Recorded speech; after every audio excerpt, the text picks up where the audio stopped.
رسول الله يا حبيب الله يا رسول الله يا حبيب الله. السلام عليكم ورحمة الله وبركاته. الحمد لله رب العالمين، والصلاة والسلام على رسوله المصطفى وعلى آله وأصحابه أجمعين.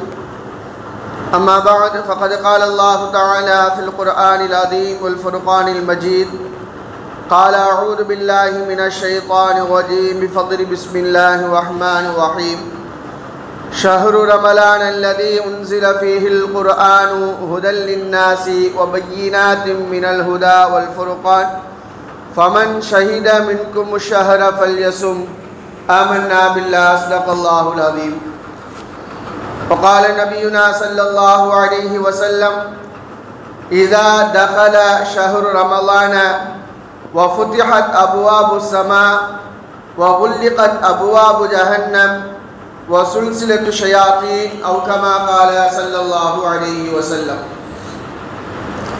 அளவற்ற அருளாளனும் நிகரற்ற அன்புடையோனுமாகிய எல்லாமல்ல அல்லாஹ்வின் திருநாமத்தால் என்னுரையை ஆரம்பம் செய்கின்றேன். எம்பெருமானார் கண்மணி நாயகம் ஸல்லல்லாஹு அலைஹி வஸல்லம் அவர்கள் மீதும் அவர்களை பின்பற்றிய உத்தம சத்திய சஹாபாக்கள், தாபிஈன்கள், தபா தாபிஈன்கள், ஷுஹதாக்கள், நாதாக்கள், வலிமார்கள், உலமாக்கள், குறிப்பாக இங்கு அமர்ந்திருக்கும் நம் அனைவரின் மீதும் அல்லாஹுவின் சாந்தியும் சமாதானமும் இன்று மட்டும் இல்லாமல் என்றென்றும் உண்டாகட்டுமாக. அல்லாஹு தஆலா இந்த உலகத்திலே பல கோடி ஜீவராசிகளை படைத்து அதிலே சிறந்த படைப்பாக இந்த மனித இனத்தை படைத்திருக்கிறான். அந்த மனித இனத்திலும் சிறந்த இனமாக எம்பெருமானார் கண்மணி நாயகம் ஸல்லல்லாஹு அலைஹி வஸல்லம் அவர்களின் உம்மத்தாக நம்மை ஆக்கி நமக்கு மாபெரும் பாக்கியம் செய்திருக்கிறான் இறைவன். அல்லாஹு தஆலா அவருடைய மாபெரும் கிருபையினால் இன்னும் சில தினங்களிலே அல்லாஹுவாலும் அல்லாஹுடைய ரசூலாலும் கண்ணியப்படுத்தப்பட்ட மாதமான ரமலான் மாதத்தை நாமெல்லாம் அடைவதற்காக வேண்டி காத்து கொண்டிருக்கிறோம். இந்த ரமலானுடைய மாதம் இருக்கிறது அல்லவா, இது ஆகச்சிறந்த மாதம். இது ஆகச்சிறந்த மாதம். எம்பெருமானார் கண்மணி நாயகம் ஸல்லல்லாஹு அலைஹி வஸல்லம் அவர்கள் இந்த ரமலானை பற்றி சொல்கின்ற பொழுது இப்படி சொல்வார்கள்: சய்யிது ஷுஹூரி ஷஹ்ரு ரமலான் என்று சொல்வார்கள் எம்பெருமானார் கண்மணி நாயகம் ஸல்லல்லாஹு அலைஹி வஸல்லம் அவர்கள். எப்படி ஒவ்வொன்றுக்கும் ஒரு தலைமை இருக்கிறதோ, சையதுல் அம்பியா நபிமார்களுக்கெல்லாம் தலைவராக எம்பெருமானார் கண்மணி நாயகம் ஸல்லல்லாஹு அலைஹி வஸல்லம் இருக்கிறார்களோ, சையதுல் மலாயிகா மலக்குமார்களுக்கெல்லாம் தலைவராக எப்படி ஜிப்ரீல் அலைஹிஸ்ஸலாம் அவர்கள் இருக்கிறார்களோ, சையதுல் யௌம் நாட்களுக்கெல்லாம் தலைமை நாட்களாக ஜும்மா இருக்கிறதோ, சையதுல் வலிமார்களுக்கெல்லாம் தலைவராக முஹீத்தீன் அப்துல் காதிர் ஜீலானி கத்தஸல்லாஹு அலைஹி இருக்கிறார்களோ, அதே மாதிரி மாதங்களுக்கு தலைமை மாதம் இந்த ரமலான் மாதம் என்று சொல்வார்கள் பெருமானார் கண்மணி நாயகம் ஸல்லல்லாஹு அலைஹி வஸல்லம் அவர்கள். சய்யிது ஷுஹூரி மாதங்களுக்கெல்லாம் தலைமையான மாதம் ஷஹ்ரு ரமலான், ரமலானுடைய மாதம் என்று சொல்வார்கள் பெருமானார் கண்மணி நாயகம் ஸல்லல்லாஹு அலைஹி வஸல்லம் அவர்கள். இன்னொரு ஹதீஸில் இப்படி வரும்: ஷஹ்ரு ரமலான் என்பது அல்லாஹ்வுடைய மாதம் என்று வரும், ரமலான் என்பது அல்லாஹ்வுடைய மாதம் என்று வரும் இன்னொரு ஹதீஸில். ஆக இந்த ரமலானுடைய மாதம் என்பது அல்லாஹ்வாலும் அல்லாஹ்வுடைய ரசூலாலும் கண்ணியப்படுத்தப்பட்ட மாதம். அந்த மாதத்தை நாமும் கண்ணியப்படுத்துவதற்கு கடமைப்பட்டிருக்கிறோம். அந்த மாதத்தை கண்ணியப்படுத்த வேண்டும் என்று நமக்கும் கட்டளையிடப்பட்டிருக்கிறது. எம்பெருமானார் கண்மணி நாயகம் ஸல்லல்லாஹு அலைஹி வஸல்லம் அவர்கள் இன்னொரு ஹதீஸில் சொல்வார்கள்: மன் ஹர்ரம கைரஹு ஃபக்கத் ஹர்ரம. யார் இந்த மாதத்தை நற்காரியங்களால் சங்கைப்படுத்தினாரோ அவர் சங்கை செய்து விட்டார். யார் இந்த மாதங்களை நற்காரியங்களை கொண்டு சங்கைப்படுத்தினாரோ அவர் சங்கை செய்து விட்டார். யாரு ரமலானை சங்கைப்படுத்தி விட்டார்களோ அவர்கள் சொர்க்கவாதிகள் என்று பெருமானார் கண்மணி நாயகம் சொல்லி தருவார். இந்த மாதம் இருக்கிறது அல்லவா, இது நம்முடைய நற்காரியங்களால் சங்கைப்படுத்தப்பட வேண்டிய மாதம். இந்த மாதம் மற்ற மாதங்களை போன்று சாதாரண மாதம் அல்ல. இந்த மாதத்திற்கென்று பல்வேறு விதமான சிறப்புகள், பல்வேறு விதமான கண்ணியம் ஹதீஸிலும் திருக்குர்ஆனிலும் நிறைய சொல்லப்பட்டிருக்கிறது. எபெருமானார் கண்மணி நாயகம் சொல்வார்கள்: இதா தகல ஷஹ்ரு ரமலான், ரமலானுடைய மாதம் வந்துவிட்டால் வஃபுத்திஹத் அப்வாபு ஸமா, வானத்துடைய கதவுகள் எல்லாம் திறந்து வைக்கப்பட்டுவிடும். இன்னொரு ஹதீஸில் இப்படி வரும்: வஃபுத்திஹத் அப்வாபுல் ஜன்னா, சொர்க்கத்துடைய கதவுகள் எல்லாம் திறக்கப்பட்டுவிடும். வகுல்லிகத் அப்வாபு ஜஹன்னம், நரகத்தினுடைய கதவுகள் எல்லாம் மூடப்பட்டுவிடும். வசுல்சிலத்து ஷயாத்தீன், ஷைத்தான் விலங்கிடப்பட்டு விடுவான் என்று பெருமானார் கண்மணி நாயகம் சொல்லித் தருவார்கள். ஆக இந்த மாதம் என்பது பல்வேறு விதமான சிறப்புகளையும் கண்ணியத்திற்குரிய மாதம். அந்த சிறப்பையும் கண்ணியத்தை நாமும் பெற்றுக்கொள்ள வேண்டும். நாமும் அந்த மாதத்தை சிறப்புப்படுத்த வேண்டும், கண்ணியப்படுத்த வேண்டும் என்று மார்க்கம் நமக்கு கற்றும் தருகிறது. மற்ற மாதங்களை போன்று இந்த மாதத்தையும் வீணாக கழித்துவிடக்கூடாது, பொடுபோக்காக இருந்துவிடக்கூடாது என்பதற்காக வேண்டி முன் தயாரிப்புகளும் இருக்க வேண்டும் என்று இதற்கு முன்னால் உள்ள ஜும்மாக்களில் நாம் பார்த்தோம். எபெருமானார் கண்மணி நாயகம் ஸல்லல்லாஹு அலைஹி அவர்கள் ரஜபில் இருந்தே இந்த ரமலானுக்காக வேண்டி தயாராகி விடுவார்கள், துஆச்சி ஆரம்பித்து விடுவார்கள். ஷஅபானில் இருந்து எபெருமானார் கண்மணி நாயகம் ஸல்லல்லாஹு அலைஹி அவர்கள் செயல்பாடுகளால் தயாராக ஆரம்பித்து விடுவார்கள் என்று பல்வேறு விஷயங்களை சென்ற வாரங்களிலே பார்த்தோம். இந்த மாதம் இன்னும் நெருங்கிவிட்டது. இன்னொரு 7-8 நாள் ரமலான் வர்றதுக்கு இன்னொரு 7-8 நாள் இருக்குது. அதற்குள் நாம் இந்த ரமலானில் நம்முடைய நல்லமல்களை அதிகப்படுத்துவதற்கான ஆயத்தங்களில் தயாராகி கொள்ள வேண்டும். அதை கண்ணியப்படுத்துவதற்காக வேண்டி நாம் தயாராகி கொள்ள வேண்டும்.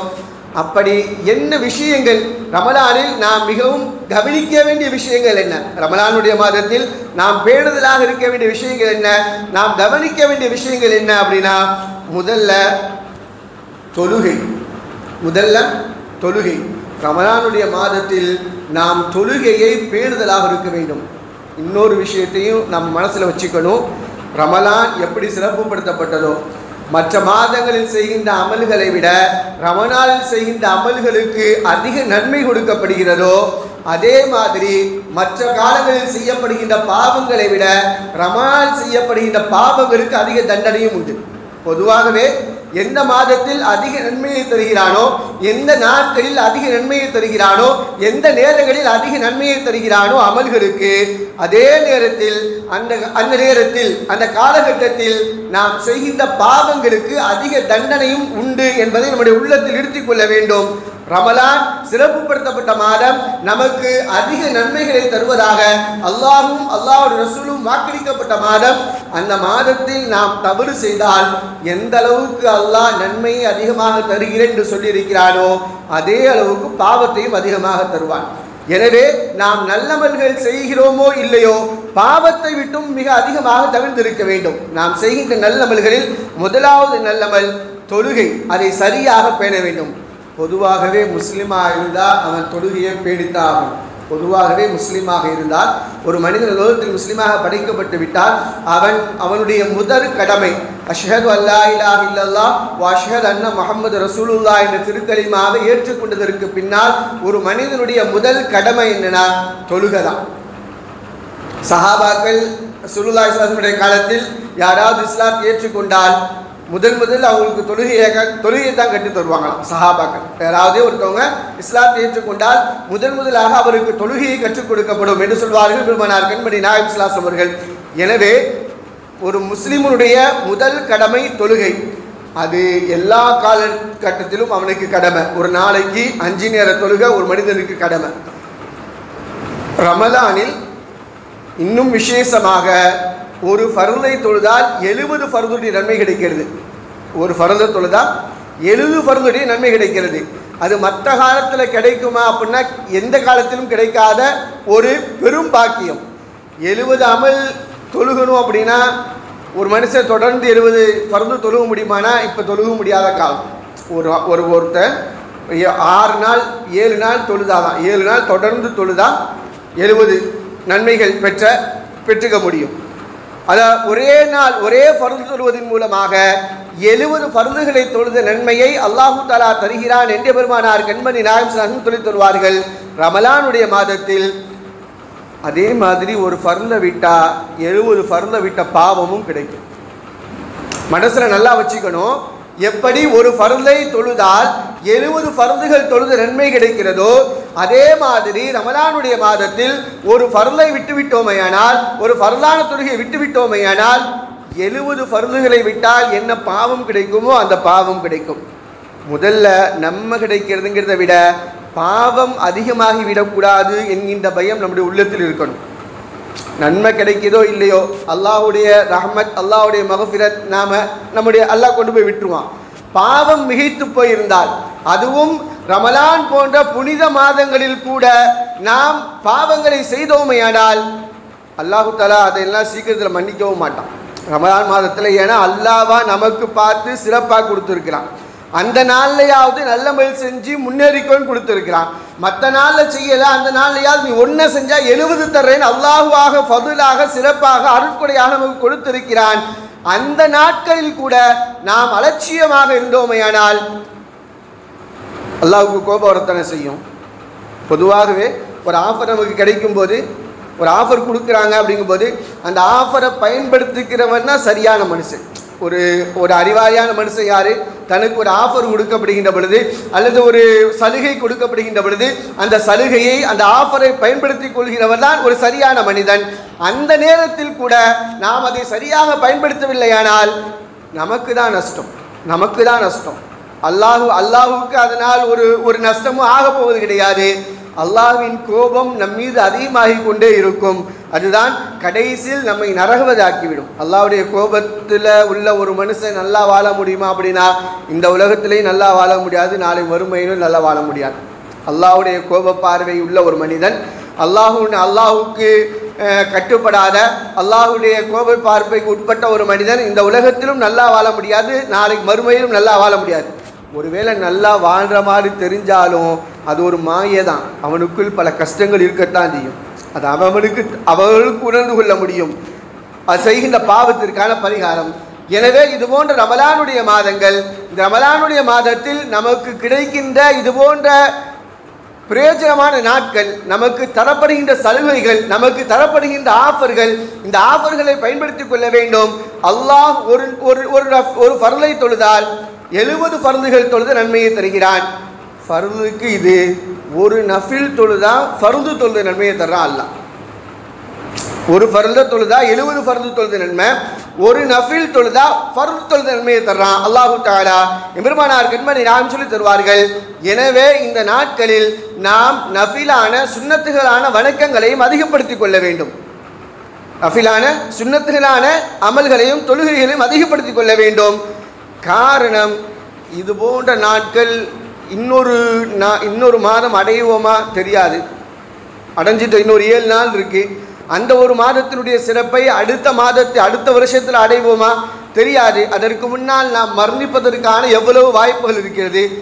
பொதுவாகவே தொழுகின்ற பொழுதே மார்க்கம் நமக்கு என்ன சொல்லுது தெரியுமா? அடுத்த தொழுகைக்கு உயிரோடு இருப்போமா இல்லையா அப்படிங்கிற சந்தேகத்தோடு தொழுகணும்னு சொல்லும். இப்போ நான் லுகர் தொழுகிறேன் அப்படின்னா அசருக்கு இருப்பேனா இருக்க மாட்டேனா அப்படிங்கிற சந்தேகத்தோடு, இதுதான் என்னுடைய கடைசி தொழுகிற எண்ணத்தோடு பயபக்தியோடு தொழுக வேண்டும் என்று தொழுகைக்கு சொல்லும் மார்க்கம்.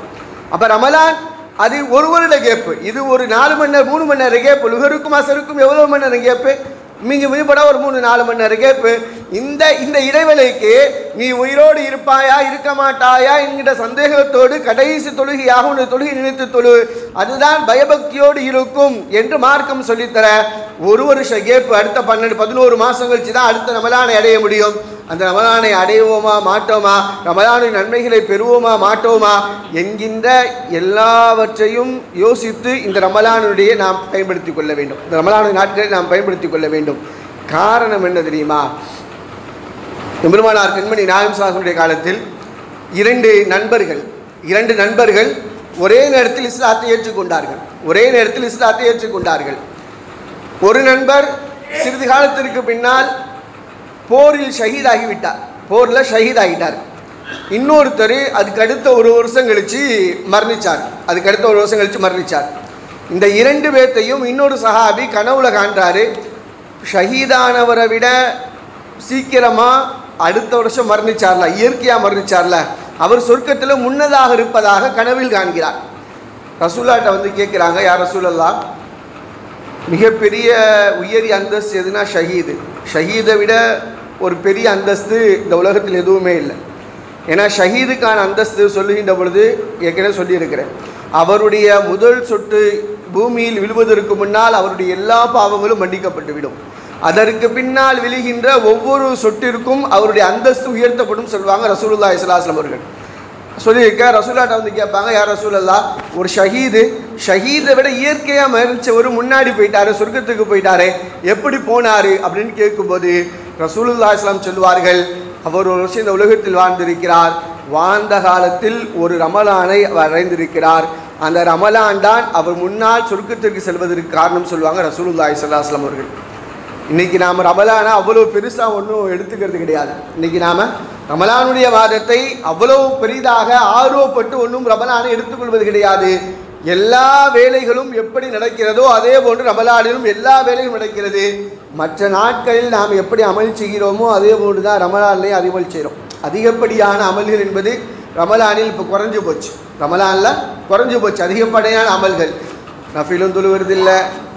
தராவியும் இன்றைக்கி இப்போ ரொம்ப குறைஞ்சி போச்சு. தராவிக்கு ஆள்லாம் ரொம்ப குறைஞ்சி போயிட்டாங்க. முதல்ல ஒரு 3-4 நாளைக்கு பள்ளி ஃபுல்லாக இருந்துச்சு அப்படின்னா அதுக்கப்புறம் பள்ளி 2 சப்பு 3 சப்பு. பெரும்பாலான எல்லா பள்ளிகளும் அப்படித்தான்.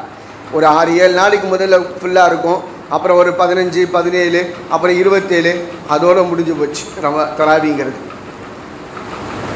ஏன் அதிகப்படியான தொழுகைகள் என்றால் அதில் கிடைக்கின்ற நன்மைகள் ஒவ்வொரு ரக்காயத்துக்கும் ஒரு ஃபர்துடைய நன்மை. நஃபில் ஒரு ஒரு நஃபில் தொழுதால் ஒரு ஃபர்துடைய நன்மை.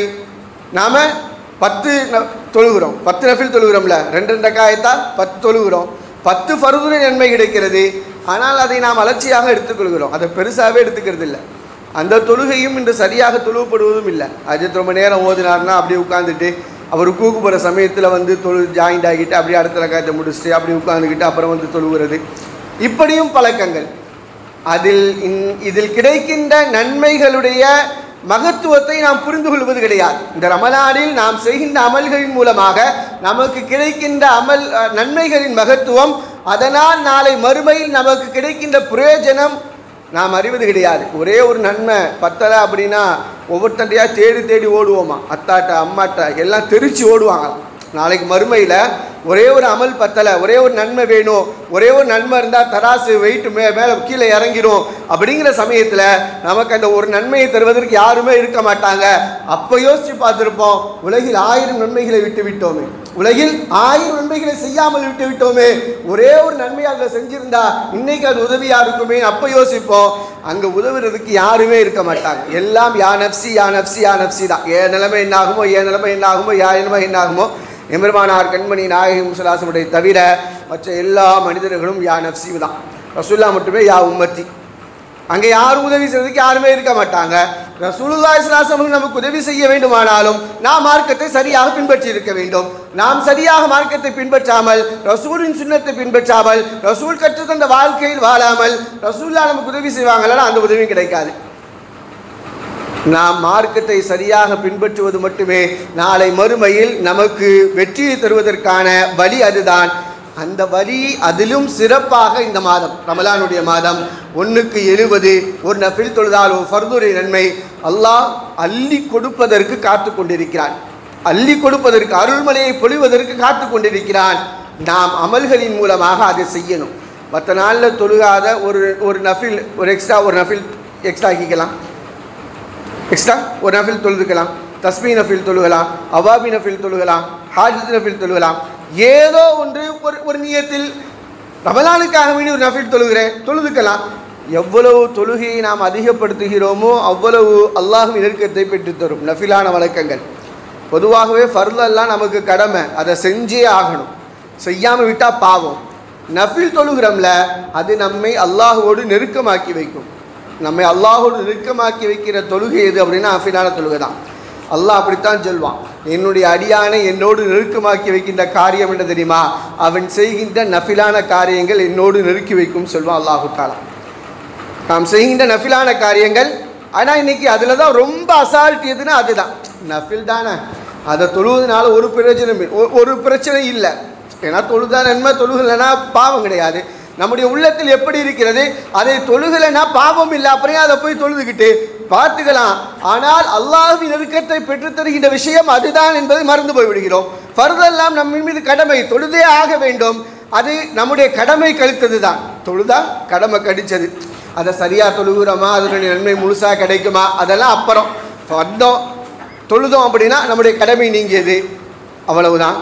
ஆனால் அதற்கு பின்னால் தொழுகின்ற நஃபிலான தொழுகையும் அதற்கு முன்னால் தொழுகின்ற சுன்னத்தான தொழுகைகளும் தான் அல்லாஹ்வோடு நம்மை இணைக்கி வைக்கும். சுன்னத்தான தொழுகை எம்பெருமானாரோடு நம்மின் முஹப்பத்தை அதிகப்படுத்தும். நஃபிலான தொழுகை அல்லாஹ்வோடு நம்முடைய முஹப்பத்தை அதிகப்படுத்தும். ரெண்டையும் நல்லா கவனிச்சுக்கணும்.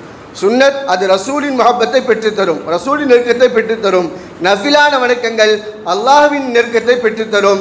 இந்த இரண்டிலும் இன்று நாம் சோடை போய் விடுகிறோம். ரெண்டுமே இன்றைக்கி நம்மக்கிட்ட இல்லை. சுன்னத்தும் அதிகமாக தொழுவது கிடையாது, நஃபிலும் அதிகமாக தொழுவது கிடையாது. நஃபில் தானே என்று விட்டு விடுகிறோம். சுன்னத் அது பார்த்துக்கலாம், ஃபர்து தானே முக்கியம்னு நாம் யோசிக்கிறோம். ஆனால் எது நமக்கு பிரயோஜனத்தை தருமோ, எது நமக்கு பெரிய பிரயோஜனத்தை தருமோ அதை விட்டுறோம்.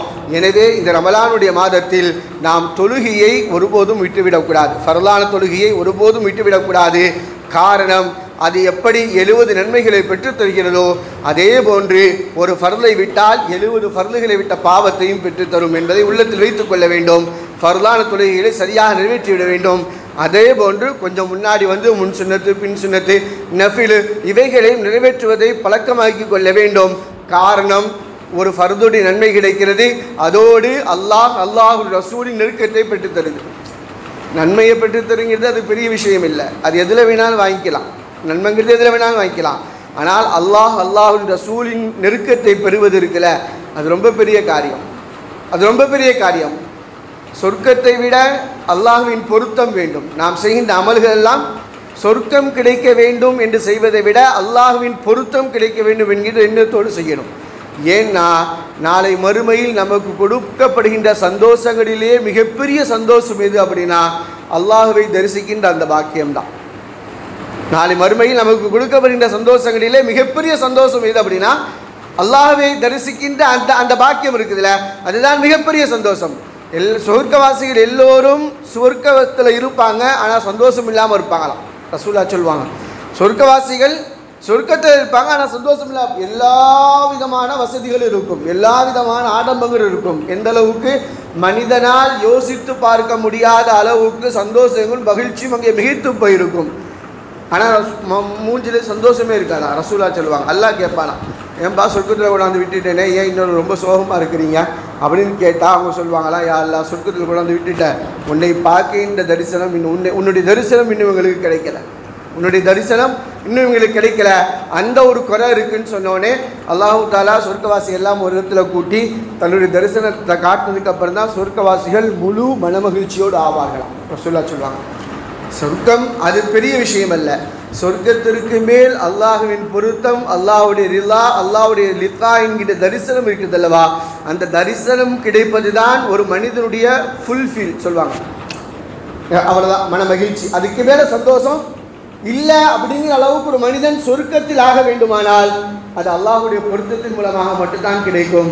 இந்த உலகத்தில் நாம் செய்கின்ற எல்லா அமல்களும் அல்லாஹுடைய பொருத்தம் என்கின்ற ரீதியில் செய்யப்பட வேண்டும். ரமலான் நமக்கு நிறைய நன்மைகளை பெற்றுத் தருகின்ற மாதம். அந்த நன்மைகளோடு நம்முடைய எண்ணம் அல்லாஹ்வுடைய பொருத்தத்தையும் பெற வேண்டும், ரசூலின் பொருத்தத்தை பெற வேண்டும் என்கிற எண்ணத்தோடு நம்முடைய அமல்கள் இருக்க வேண்டும். முதல் விஷயம் தொழுகை. அதில் நாம் ஒருபோதும் மற்ற மாதங்கள் இருப்பதை போன்று பொழுதுபோக்காக பேணில்லாமல் இருந்துவிடக்கூடாது. எவ்வளவு பேணுதலாக, அதுவும் இமாம் ஜமாத்தோடு தொழுக முடியுமோ அவ்வளவு இமாம் ஜமாத்தோடு தொழுகணும். நிறைய பேர் தொழுவாங்க, நேரம் தவறி நேரம் கிடைக்கிற நேரத்தில் தொழுகிறது அப்படிங்கிறதுலாம் இருக்குது. இமாம் ஜமாத்தோடு தொழுகிறது, அதுவும் அது நேரம் குறிப்பிட்ட அந்த நேரத்திற்குள் தொழுவது. தொழுகை என்பது நேரம் அதான் சொல்ல, இன்ன சலாத்தா காணத்தாடல் மீன் கிதாப மௌகூத்தா அல்லாஹ் சொல்கிறோம். நேரம் குறிக்கப்பட்ட ஃபர்து, நேரம் குறிக்கப்பட்ட ஃபர்து. ஃபஜ்ரு ஃபர்து எது இருக்கு? ஃபஜ்ர் பான் சொன்னதிலிருந்து சூரியன் உதயமாகிற வரைக்கும் ஃபர்துடைய நேரம். அது தாண்டிடுச்சுன்னு வச்சுக்கோங்களேன், அது ஃபஜ்ராக இருக்காது, அதுக்கு பேர் கலா தொழுகைன்னு ஆகிப்போயிடும். ஒரு ஃபர்தை நிறைவேற்றுகிறோமையானால் அதற்கென்று ஒரு குறிப்பிட்ட நேரம் இருக்கிறது. அந்த நேரத்திற்குள் நிறைவேற்றுவது தான் ஃபர்தை நிறைவேற்றியதாக ஆகும். அது இமாம் ஜமாத்தோடு தொழுதா 27, தனியார் தொழுவதை விட இமாம் ஜமாத்தோடு தொழுவது 27 மடங்கு தொழுக நன்மை. அந்த 27 70 பெருக்கி பார்த்தா அது வேறு மாதிரி வரும். ரமலானில் 27 70 பெருக்கி பார்த்தா அது இன்னும் அதிகப்படி நன்மைகளை பெற்று தரும். எனவே ரமலானுடைய மாதத்திலாவது 5 நேர தொழுகைகளையும் இமாம் ஜமாத்தோடு தக்பீர் தஹ்ரீமாவோடு முதல் தக்பீரோடு தொழுக வேண்டும் என்கின்ற அந்த ஆசை வேணும். அதை நிறைவேற்றலும் வேணும், அதில் பேணுதல் இருக்கணும். தொழுகைக்கு முன்னாடியே பள்ளிவாசல் இருந்து முடிச்சு தொழுது இமாம் ஜமாத்தோடு தொழுது அதற்கப்புறம் போகிறது. அதில் உள்ள நன்மைகளும் அதில் உள்ள பாக்கியங்களும் மிகப்பெரியது. ஃபர்தை தொழுதுட்ட ஒரு மனிதன் இந்த உலகத்தில் தொழுகையை நிறைவேற்றிவிட்டால் அவருடைய எல்லா காரியங்களையும் அல்லாஹ் தஆலா கைகூடி கொடுத்துருவான். அதே மாதிரி அவன்கிட்ட எல்லா பாவங்களும் நீங்கும். பாவத்தை நீக்கிறதுக்கு தனியாக ஒரு முயற்சி பண்ண வேண்டியதில்லை. பாவத்தை நீக்கிறதுக்கு தனியாக ஒரு முயற்சி பண்ண வேண்டியதில்லை. தொழுகையை சரியாக்கி விட்டோமேனால் பாவங்கள் தானாக நம்ம விட்டும் நகர்ந்தும். அல்லாஹ் தஆலா சொல்வான்ல, இன்ன ஸலாத தன்ஹா அனில் ஃபஹ்ஷாஇ வல் முன்கரி வல் பகி. தொழுகைங்கிறது பாவமான விஷயம், அருவருப்பான விஷயம், வெட்கக்கான விஷயத்தை விடும் தடுத்துரும் அல்லாஹ் தஆலா சொல்வான். அதுக்கு தனியாக முயற்சி செய்ய வேண்டியதில்லை. தொழுகையை நாம் சரியாக ஆக்கி கொண்டோமே ஆனால் நம்முடைய எல்லா பாவங்களும் நம்மை விட்டு நீங்கிவிடும். நாம் பாவம் செய்ய மாட்டோம் தொழுகையாளியாக இருந்தால். அதே மாதிரி தொழுகையாளியாக இருந்தால் எல்லா செல்வமும் நம்மை தேடி வரும். எதையும் நாம் தேடி போக வேண்டியதில்லை. அல்லாஹ் தஆலா நாம் அறியாத பொருட்கள் நமக்கு ரிஸ்க் கொடுப்பான். நாம் அறியாத பொருட்கள் நமக்கான தேவைகளை அல்லாஹ் தஆலா பூர்த்தி செய்வான். தொழுகையை சரியாக ஆக்கி கொண்டோமே ஆனால் இந்த ரமலானுடைய மாதம் அல்லாஹ் தஆலா நமக்கு நிறைய நன்மைகளை தருவதற்கான மாதம். அந்த மாதத்திலாவது நம்முடைய ஃபர்தான தொழுகைகளை பேறுதலாக வலிமையாக ஆக்கிக் கொள்ள வேண்டும். இமாம் ஜமாத்தோடு அதோடு முன் பின் சுன்னத்துகள் நஃபில்களை அதிகப்படுத்திக் கொள்ள வேண்டும். முதல்ல. இரண்டாவது விஷயம், குர்ஆனோடு நமக்கு தொடர்பை ஏற்படுத்திக் கொள்ள வேண்டும். குர்ஆனோடு நமக்கு ஒரு சின்ன தொடர்பை ஏற்படுத்திக் கொள்ள வேண்டும். இந்த மாதம் இவ்வளவு சிறப்புப்படுத்தப்பட்டதற்கான காரணம் என்ன அப்படின்னா, குர்ஆன் இந்த மாதத்தில் இறக்கப்பட்டது தான் இவ்வளவு சிறப்பானது. இவ்வளோ பேசுகிறோம்ல, ரமலான் வந்து விட்டால் சொர்க்கத்தினுடைய வாசல்கள் திறக்கப்படுகிறது, நரகத்தினுடைய வாசல் பூட்டப்படுது. அல்லாஹு தஆலா சொர்க்கவாதிகளுக்காக வேண்டி சொர்க்கத்தை அலங்கரித்து வைக்கிறான். இந்த மாதத்தில் ஷைத்தான்கள் விலங்கிடப்படுகிறார்கள். இதுபோன்று பல நூறு ஹதீஸ்கள் ரமலானுடைய சிறப்பை பற்றி ஹதீஸ்கள் இருக்கிறது. இவ்வளவு சிறப்பிற்கான காரணம் என்ன தெரியுமா? இந்த ரமலானில் குர்ஆன் இறக்கப்பட்டது என்பதுதான். அல்லாஹு தஆலா இந்த ரமலானை குர்ஆனில் அறிமுகப்படுத்துகின்ற பொழுது இப்படி தான் அறிமுகப்படுத்துவான். ஷஹ்ரு ரமலான் அல்லதி உன்சில ஃபீஹில் குர்ஆன். ஷஹ்ரு ரமலான், ரமலானுடைய மாதம். அல்லதி, எத்தகைய மாதம் தெரியுமா? உன்சில ஃபீஹில் குர்ஆனு, இந்த மாதத்துக்கு தான் குர்ஆன் இறக்கப்பட்டுச்சு. அந்த குர்ஆனுக்கான விளக்கமாக ஷஹ்ரு ரமலான் அல்லதி உன்சில ஃபீஹில் குர்ஆனு ஹுதல் லின்னாஸி வ பையினாத்தின் மினல் ஹுதா வல் ஃபுர்கான். இந்த குர்ஆன் என்பது நன்மையையும் தீமையையும் பிரித்தறிவிக்கக்கூடியன்னு சொல்லிட்டு அல்லாஹ் தஆலா சொல்வான், ஃபமன் ஷஹீத மின்கும் ஷஹ்ர ஃபல்யஸும். யார் இந்த மாதத்தை அடைந்து கொண்டார்களோ அவர்கள் நோன்பு நோக்கட்டும் சொன்னோம் அல்லாஹ் தஆலா. இந்த ரமலான் சிறப்பாக்கப்பட்டதற்கான காரணமும், இந்த ரமலானில் நோன்பு நோக்க வேண்டும் என்பதற்கான காரணமும் என்ன அப்படின்னா, குர்ஆன் இறக்கப்பட்டது என்பதுதான். குர்ஆன் மட்டுமல்ல, இதற்கு முன்னால் இறக்கப்பட்ட எல்லா வேதங்களும் ரமலானில் தான் இறக்கப்பட்டுச்சு. இதற்கு முன்னால் தௌராத், இன்ஜீல், ஜபூர், நபீனா இப்ராஹிம் அவருக்கு இறக்கப்பட்ட சுஹஃபுகள் என்று சொல்லப்படக்கூடிய ஏடுகள் எல்லாம் இந்த ரமலான் மாதத்தில் தான் இறக்கப்பட்டது. எனவே குர்ஆன் இறக்கப்பட்டதன் காரணமாக இந்த ரமலானுடைய மாதம் சிறப்பான மாதமாக அல்லாஹ்வாகவும் அல்லாஹ் ரசூலாகவும் கற்றுத்தரப்பட்டிருக்கிறது. எனவே இந்த மாதத்தில் குர்ஆனோடு நம்முடைய தொடர்பை அதிகப்படுத்திக் கொள்ள வேண்டும். மற்ற நாட்களில் சுத்தமாக நம்மோடு குர்ஆனோடு தொடர்புலாம் இல்லை. யாராவது என்னைக்கா குர்ஆன் எடுத்து ஓதுறோமா அப்படின்னா ஓதுறதுலாம் இல்லை. ஓதுகிற பழக்கமுடையவர்கள் அது ஓதலாம். ஒரு காலம் இருந்துச்சு, ஃபஜ்ருக்கு பின்னாடி மகரிப் பின்னாடியும் பள்ளிவாசலில் உட்காந்து நிறைய பேர் ஓதுவாங்க. இல்லை மகரிப்புக்கு முன்னாடி கொஞ்சம் முன்னாடி வந்துட்டால் குர்ஆன் எடுத்து ஓதுகிற பழக்கம்லாம் இருந்துச்சு. இன்றைக்கி எல்லா பள்ளிகளிலும் குர்ஆன் நிறைய இருக்கிறது. ஆனால் அதை எடுத்து ஓதுவதற்கு யாருமே இல்லை. பள்ளிகளில் நிறைய குர்ஆன் இருக்குது. யார் என்ன தேவைனாலும் பள்ளிவாசலில் ஒரு குர்ஆன் வாங்கி வச்சிட்றேன். நிறைய பேர் வேண்டுதல் அதாவது தன்னுடைய ஹாஜத்தை நிறைவேறிச்சு அப்படின்னா எண்ணம் அப்படித்தான், பள்ளிவாசலில் குர்ஆன் வாங்கி வச்சிட்றேன். வாங்கி வைக்கிறது பிரயோஜனமாக இருக்கணுமா இல்லையா? வாங்கி வைக்கிறது பிரயோஜனமாக இருக்குமா இல்லையா? எல்லா பள்ளிகளிலும் குர்ஆன் தூசி தட்டி வைக்கிற அளவுக்கு தான் இருக்குது. எல்லா பள்ளியிலையும் தூசி தட்டி வைக்கணும். வீட்லையுமே ஒரு உயரமான இடத்தில் பத்திரமாக பாதுகாக்கப்பட்டு வருது. வீட்டிலையாவது டெய்லி எடுத்து ஓதுறோமா அப்படின்னா அதுவும் இல்லை. அது ஒரு அது குர்ஆன் மதிப்பு மிக்கது, கண்ணியத்திற்குரியது என்பதற்காக வேண்டி ஒரு உயரமான இடத்துல யார் கண்ணுக்கும் படாத அளவுக்கு வச்சிடுறாங்க. ஒரு துணியை சுற்றி அல்லது அதுக்கு ஒரு பாக்ஸ். அந்த பாக்ஸை பார்த்தா நல்லா வெயிட்டாக எவ்வளோ காஸ்ட்லியாக வாங்க முடியுமோ ஜருகை துணியெல்லாம் போட்டு இதெல்லாம் போட்டு ஒரு பாக்ஸை வாங்கி வச்சு பாக்ஸுக்குள்ளே வச்சு மேலே தூக்கி வச்சிடணும். அப்படி வைக்கிறதுனால ஏதாவது பிரயோஜனமா அப்படின்னா அப்படி வைக்கிறது அந்த குர்ஆன் நம்ம சாமி விட்டுக்கிட்டே இருக்கும்.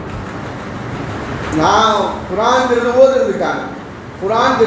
ஓதுறதுக்கான பின்பற்றுவதற்கானது, அதை பொத்தி பாதுகாப்பதற்கு அல்ல. குர்ஆன் ஒரு துணியை வச்சு பெட்டியை வச்சு தூசி படாமல் பொத்தி பாதுகாப்பதற்கான பொருளா குரான் அப்படின்னா அது அல்ல. அதை எடுத்து ஓதப்பட வேண்டும். குரான் என்பது அதற்குத்தான். அதை எடுத்து ஓதப்பட வேண்டும். அதில் என்ன சொல்லப்படுகிறது தெரிந்து கொள்ள வேண்டும். அதை நம்முடைய வாழ்க்கையில் வழிமுறையாக கொண்டு போட வேண்டும். அதுக்கு தான் குரான். குரானை இந்த சமுதாயத்தில் கொடுக்கப்பட்டது அதற்கு தான். ரசூலுல்லாஹி ஸல்லல்லாஹு அலைஹி வஸல்லம் கொடுக்கப்பட்டது அதற்கு தான். ரசூலுல்லாஹி ஸல்லல்லாஹு அலைஹி வஸல்லம் வாழ்க்கை குரானாக இருந்தது. குரான் மாதிரி அவங்க வாழ்ந்து காட்டினாங்க. குரானை தெரிந்து கொள்ள வேண்டும், அதனுடைய விளக்கங்களை நாம் அறிந்து கொள்ள வேண்டும், அதை நம்முடைய வழிமுறையில் கொண்டு வர வேண்டும் என்கின்ற அந்த சப்ஜெக்டை நம்மகிட்ட இல்லை. அந்த சப்ஜெக்டே இல்லை. காது வழியாக கேட்குற 4 விஷயத்தை பின்பற்றுறோம். நாமெல்லாம் படித்து ஏதாவது தெரிஞ்சுக்கிறோமோ அப்படின்னா படித்து தெரிஞ்சுக்கிறதுலாம் இல்லை. இன்னைக்கு படித்து தெரிஞ்சுக்கிறது யாராவது இருக்குதா? மக்தபில் ஓதி கொடுக்கிற குர்ஆனும் சட்டத்திட்டங்களும் மட்டுமே இன்று நாம் படித்து தெரிந்து கொள்கின்ற விஷயங்களாக இருக்கிறது. அது மக்தபுக்கு 8, 9 போயிடுச்சுன்னா அதோட முடிஞ்சு போச்சு. 10ஆவதுக்கு ஸ்பெஷல் கிளாஸு, அவன் பொதுத் தேர்வு எழுதுகிறான், அதனால் 10ஆவதுக்கு மேலே வர முடியாது. 8ஆவதோடு முடிஞ்சு போச்சு. அதற்கப்புறம் அந்த குரானோடு தொடர்பு இருக்கிறதா, மார்க்க சட்டத்திட்டங்களும் அவனுக்கு தொடர்பு இருக்கிறதா அப்படின்னா அதெல்லாம் இல்லை. எங்கேயாவது கேட்கிற பயான்களும் எங்கேயாவது கேட்கிற அந்த 4 விஷயங்களும் மட்டுமே நம்முடைய வழிகாட்டிகளாக ஆகிவிடுகிறது. அந்த 4 விஷயம் போதுமா? ஒரு வாரம் ஜும்மாவில் எவ்வளோ விஷயங்கள் சொல்ல முடியும்? அந்த ஒரு வாரம் ஜும்மா, அந்த ஜும்மாவுக்கு இன்னைக்கு நாம் கடைசி நேரத்தில் தான் வர அளவுக்கு நம்முடைய நிலைமை. 1 மணிக்கு பயான் ஆரம்பித்தா பெரும்பாலும் ஒரு 6, 7 பேர் 8 பேர் பயான் இருக்கும்போது இமாம் எப்போ முடிக்கிறாருன்னு பார்த்துட்டு வர ஆட்கள்லாம் இருக்கிறாங்க. பயானுடைய கடைசி நேரத்துக்கு போய் சேர்ந்தால் போதும், புட்பாவும் தொழுகையும் முடித்தோடனே அப்படி கிளம்பி போயிடணும் அப்படிங்கிற ஆட்கள்லாம் இருக்கிறாங்க. தவறு, அது சொல்லலை. இன்றைக்கி நம்முடைய சூழ்நிலை எப்படி ஆயிடுச்சு. இன்றைக்கி நம்முடைய சூழ்நிலை அப்படி ஆயிடுச்சு. நம்முடைய வேலைகள், நம்முடைய பொருளாதார தேட்டங்கள் அதுவே முக்கியம் நினச்சிட்டு அப்படி ஆகிப்போச்சு. உலக வாழ்க்கை அப்படி ஆகிப்போச்சு. இதற்காக நேரம் ஒதுக்க முடியாத ஒரு சூழ்நிலை இருந்தாலும் இந்த மாதிரியான ரமலானுடைய மாதங்கள் அதற்கு இன்னும் முக்கியத்துவம் கொடுக்கணும். தொழுகைக்காக வேண்டி, குர்ஆன் ஓதுவதற்காக வேண்டி, துஆ செய்வதற்காக வேண்டி, திக்ருக்காக வேண்டி, நல் அமல்களை அதிகமாக செய்வதற்காக வேண்டி அந்த ரமலானுடைய மாதத்தில் ரசூலுல்லாஹ் யார் இதை சங்கைப்படுத்தினார்களோ, மன் ஹர்ரம ஹைரஹு, யார் நல்லமல்களால் இந்த மாதத்தை சங்கைப்படுத்தினார்களோ, ஃபக்கத் ஹர்ரம, அவர்கள் சங்கைப்படுத்தினார்கள். அந்த சங்கைக்கான கூலி என்ன அப்படின்னா சொர்க்கம். அதில் எந்த சந்தேகமும் இல்லை. ஒரு ரமலானை மட்டும் நாம் முழுமையாக அமல்களால் சங்கைப்படுத்தி விட்டோமையானால் 83 வருடம் ஒரே லைலத்துல் கத்ரை மட்டும் சங்கைப்படுத்தினா போதும். ரசூலுல்லாஹ்வுடைய வாக்கு என்ன? ஒரே ஒரு லைலத்துல் கத்ர், அதிலே 83 வருடங்கள் அமல் செய்வதற்கான நன்மையை பெற்றுக்கொள்வோம். அதுவும் ரமலான் முழுக்க நாம் அமல்களால் அலங்கரித்து விட்டோமையானால், அமல்களால் அதை நிரப்பமாக்கி விட்டோமையானால், அமல்களால் அதை சங்கைப்படுத்தி விட்டோமையானால் ஒரு ரமலான் போதும் நாம் நம் சொர்க்கத்திற்கு போவதற்கு, அல்லாஹ்வுடைய பொருத்தத்தை பெறுவதற்கு. ஆனால் அது மாதிரி அமல்கள்லாம் இன்றைக்கி நம்மக்கிட்ட இல்லை. முழுசாக என்னுடைய இந்த ரமலான் அமல்களால் முழுக்க கணிக்கப்பட்டது அப்படின்னு சொல்கிறதுக்கெலாம் இன்றைக்கி யாரும் இல்லை. சஹாபாக்கள் அப்படித்தான் வாழ்ந்தாங்க. அதனால்தான் ஒரு மாதத்திற்கு முன்னால் தங்களுடைய எல்லா தேவைகளையும் பூர்த்தி செய்தார்கள். வியாபாரத்தை நிறுத்தினாங்க, கடன் கொடுக்க வேண்டிய கடன் கொடுத்தாங்க, குடும்பத்திற்கு கூட எதையெல்லாம் செய்யணுமோ அதையெல்லாம் செஞ்சு வச்சாங்க. கடைசி 10 நாள் பள்ளிவாசல்லே கிடந்தாங்கன்னு வருது. கடைசி 10 நாள் பள்ளிவாசல்லே கிடந்தாங்க. இன்றைக்கி அதுக்கு நம்ம ஆள் தேடிக்கிட்டு இருக்கிறோம். இர்த்திகாப் இருக்கிறதுக்கு யாராவது நிறைய பள்ளிவாசல்களில் 2 நாள், நான் 2 நாள், 2 நாள், 2 நாள், 2 நாள், ஆளுக்கு 2 நாள் இருக்கிறது. 10 நாள் தொடர்ந்து கூட இருப்பதற்கான வாய்ப்புகள் இன்றைக்கி நம்மக்கிட்ட இல்லை. அமல்களில் அவ்வளவு பொடுபோக்கு, அமல்களில் அவ்வளவு கவனக்குறைவு, நம்மால் அவ்வளவு செய்ய முடியல. ஈமானின் பலகீனம், ஈமானின் பலகீனம், உலக ஆசைகளுடைய அதிகம், உலக ஆசைகளுடைய அதிகம், அப்படி தான் சொல்லணும். ஈமானின் பலகீனம், உலக ஆசைகளுடைய அதிகம். நாம் மார்க்கம் நமக்கு சொல்லித் தருகின்ற சட்டத்திட்டங்களை கூட, மார்க்கம் நமக்கு சொல்லித் தருகிற அமல்களை கூட நம்மால் முழுமையாக செய்ய முடியவில்லை. மற்ற நாளுங்கிறத விட இது போன்ற சிறப்பாக ஆக்கப்பட்ட ரமலான் அல்லது பராத், மியாராஜ் இது போன்ற சிறப்பாக கொடுக்கப்பட்ட அந்த நாட்கள், அந்த மாதங்களில் கூட நாம் அதனுடைய நன்மையை முழுமையாக பெற முடியாத மக்களாக நாம் இருக்கிறோம். அல்லாஹ் நம்ம எல்லாம் பாதுகாக்க வேண்டும். இது போன்ற மாதங்கள் சிறப்பாக அல்லாஹ் கொடுத்தது, அதை நாம் எவ்வளவு வீணாக்கிறோமோ அவ்வளவு பாவம். எவ்வளவு எந்த ஒரு நன்மையை செஞ்சால் எப்படி 70 நன்மை, ஒரு ஃபர்த தொழுதா 70 ஃபர்தோ, ஒரு நஃபில தொழுதா எப்படி ஒரு ஃபர்த தொழுத நன்மையோ, அதே மாதிரி நான் சொன்ன மாதிரி தான். ஒரு ஃபர்த விட்டால் 70 ஃபர்த விட்டதற்கான பாவம், ஒரு நஃபில விட்டால் ஒரு ஃபர்த விட்டதற்கான பாவமும் கிடைக்கும். மனசில் நல்லா வச்சுக்கணும். இந்த ரமலானுடைய மாதம் இதை நாம் சரியாக பயன்படுத்தி கொள்ள வேண்டும். இந்த ரமலானுடைய மாதம் நமக்கு அல்லாஹ்வின் புறத்திலிருந்து மிகப்பெரிய அருட்படையாக கொடுக்கப்பட்ட மாதம். இந்த மாதத்தை ஒரு மனிதன் வீணாக்கி விட்டானே ஆனால் அவனை போன்ற கை செய்ததுக்கு இந்த உலகத்தில் யாருமே இல்லை. அவனை போன்ற ஒரு கை செய்தவன் இந்த உலகத்தில் யாருமே இல்லை. ரசூலுல்லாஹி ஸல்லல்லாஹு அலைஹி வஸல்லம் அவர்கள் பொதுவாக எப்போவுமே மிம்பர் படி ஏறி பயான் பண்ணுறது வழக்கம். உடனே ரசூலுல்லாஹ் மிம்பர் படி ஏறுவாங்க. ஒவ்வொரு படியிலும் ஒரு ஆமீன் சொல்வார்கள். அதில் ஒரு ஆமீன் யார் ரமலானை அடைந்து அந்த ரமலானின் மூலமாக அவருடைய பாவங்கள் மன்னிக்கப்படவில்லையோ அவன் நாசமாகட்டும் ரசூலுல்லாஹ் துவா செய்ய ஜிப்ரீல் இஸ்லாம் அவர்கள் ஆமீன் சொன்னாங்க. நம்முடைய துவா ஏற்றுக்கொள்ளப்படும் ஏற்றுக்கொள்ளப்படாது சந்தேகத்திற்குரியது. நபிமார்களுடைய ஒருபோதும் மறுக்கப்படுவதே கிடையாது. அதற்கு ஆமீன் சொன்னவர் யார்? ஜிப்ரீல் இஸ்லாம் அவர்கள். இன்னொரு கருத்து இப்படி இருக்குது, அல்லாஹ் சொல்லாமல் ரசூலுல்லாஹ் எதையுமே செய்ய மாட்டாங்க. அல்லாஹ் சொல்லாமல் ரசூலுல்லாஹ் எதையுமே செய்ய மாட்டாங்க. அல்லாஹ் சொல்லி ரசூல் செய்த துவா இந்த துவா. யார் ரமலானை அடைந்தும் அதன் மூலமாக அவருடைய பாவங்கள் மன்னிக்கப்படவில்லையோ அவன் நாசமாகட்டும் என்று இந்த சாபம் அல்லாஹ்வின் புறத்திலிருந்து வந்தது. அதை ரசூலின் வாயிலாக வெளிப்படுத்தி அதற்கு ஆமீன் சொன்னது ஜிப்ரீல் இஸ்லாம் ஒரு ஹதீஸ் வரும். நாம் நல்லா விளங்கிக்கணும். ரமலான் அதை விட ஆகச்சிறந்த மாதம் இந்த உலகத்தில் எதுவும் இல்லை. அதை நாம் வீணாக்கி விட்டோமேயானால் நம்மை விட கை செய்வதற்கு இந்த உலகத்தில் யாரும் இல்லை. எனவே இந்த ரமலானை முழுமையாக அமல் செய்து அதனுடைய அமல்களை அதனுடைய பாக்கியங்களை அதனுடைய அருட்கொடைகளை முழுமையாக பெறக்கூடிய நன்மக்களாக அல்லாஹு தஆலா நம் அனைவரும் ஆக்கி அருள் புரிவானாக. இதையெல்லாம் திரு காபாவை திரும்பவும் தவாஃப் செய்கின்ற பாக்கியத்தையும் எம்பெருமானார் கண்மணி நாயகம் ஸல்லல்லாஹு அலைஹி வஸல்லம் அவர்களை நம் வாழ்நாளில் ஒரு தடவையிலும் கனவிலோ நனவிலோ கண்டுகளிக்கின்ற பாக்கியத்தையும் அல்லாஹு தஆலா நம்மளையும் தந்தல் புரிவானாக. வாஹிர் தஅவானா அல்ஹம்துலில்லாஹி ரப்பில் ஆலமீன். அஸ்ஸலாமு அலைக்கும் வரஹ்மத்துல்லாஹி